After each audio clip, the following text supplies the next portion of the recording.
Assalamualaikum warahmatullahi wabarakatuh. Saya Muhammad Naufal Yazid dengan NIM 2010 1140 0341 dari kelas 08 TPLP 005. Video ini dibuat untuk memenuhi tugas mata kuliah Etika Profesi dengan dosen pengampu Ibu Intan Kumalasari, Eskom Mkom. Jadi di video ini saya akan menjelaskan sedikit mengenai piracy. Apa itu piracy dan bagaimana contoh kasusnya? Langsung saja kita masuk ke materinya.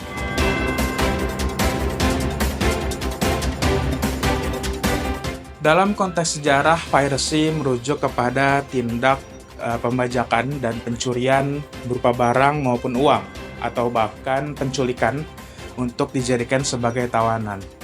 Dan dalam konteks modernnya, piracy merujuk kepada pembajakan konten digital. Piracy digital ini dapat berupa software aplikasi atau game, pembajakan lagu, pembajakan film, dan kekayaan intelektual lainnya. Tindakan ini dapat merugikan pihak yang memegang hak cipta karena mereka kehilangan royaltinya yang seharusnya mereka dapatkan. Dalam kedua konteks tersebut, piracy merupakan tindakan ilegal yang sangat menentang hukum dan dapat dikenakan sanksi pidana. Pelanggaran ini juga sudah diatur dalam Undang-Undang Nomor 28 Tahun 2014 tentang Hak Cipta.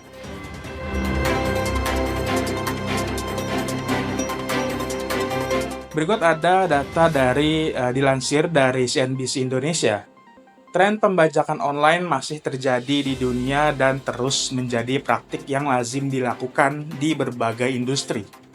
Di Amerika Serikat saja, terjadi kerugian hingga 29,2 miliar US dollar atau kisaran 417,56 triliun rupiah per tahun karena hilangnya pendapatan akibat adanya pembajakan tersebut. Dalam riset yang dilakukan Akamai Teknologi bertajuk Pirates in the Outfield, ditemukan pada periode Januari hingga September 2021, jumlah streaming dan pengunduhan tanpa lisensi resmi mencapai 3,7 miliar kali.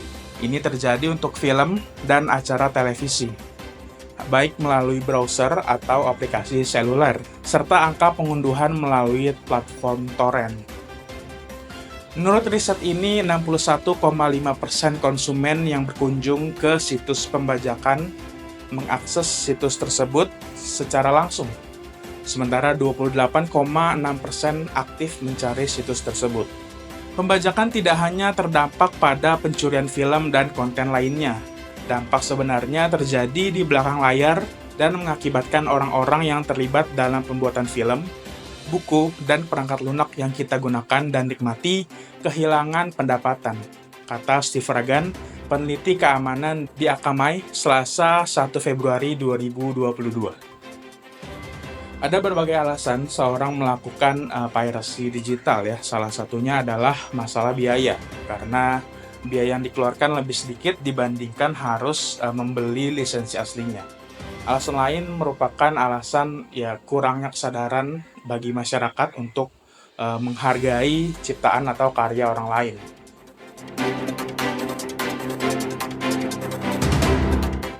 Berikut ini adalah studi kasus tentang masalah online piracy ini.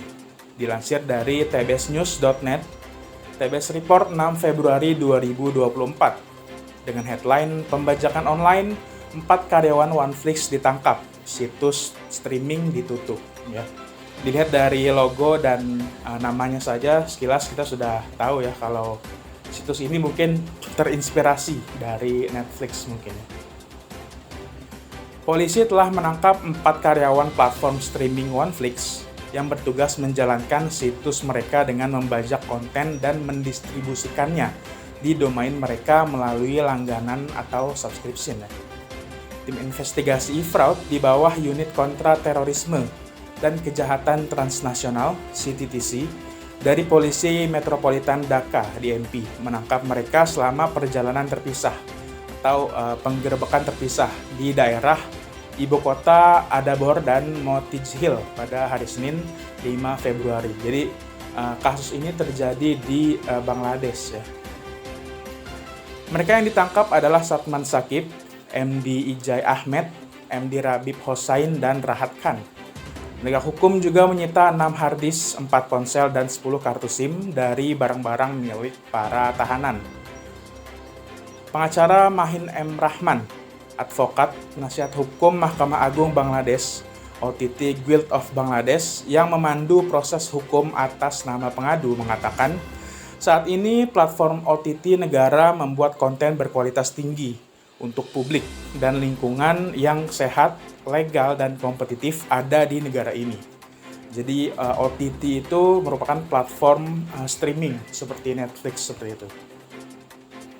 Saat ini polisi Bangladesh telah mengambil langkah-langkah melawan pembajakan untuk pengembangan dan perkembangan industri OTT, pemilik platform, dan seniman.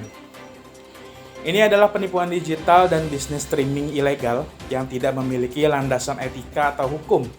Tindakan unit cyber kami terhadap semua domain streaming ilegal termasuk OneFlix akan terus berlanjut, kata SP Nazmul Islam dari unit cyber CPTC. Menurut polisi, geng tersebut membajak banyak film termasuk yang terdaftar di Bangladesh, Netflix, Amazon Prime, dan Disney Hotstar. Para tahanan dikirim ke pengadilan melalui prosedur yang tepat, kata rilis DNP. Jadi dengan ditangkapnya 4 pelaku, maka situs OneFlix ini sudah ditutup ya, atau diblokir seperti itu. Jadi menurut pendapat saya, online piracy, ya mungkin kita semua sudah setuju ya, bahwa tindakan tersebut adalah tindakan ilegal yang sangat merugikan banyak pihak. Maka dari itu sangat disarankan dan ada baiknya menggunakan aplikasi-aplikasi dari sumber yang resmi dan mengakses platform streaming yang legal. Karena dengan seperti itu kita juga bisa menghargai dan mengapresiasi serta mendukung orang-orang yang berkecimpung di dunia konten digital ini. Ya mungkin itu saja video dan materi tentang piracy yang bisa saya sampaikan. Semoga bermanfaat, semoga bisa menambah wawasan kita tentang piracy dan pembajakan, dan semoga bisa menambah awareness kita tentang menghargai ciptaan atau karya orang lain.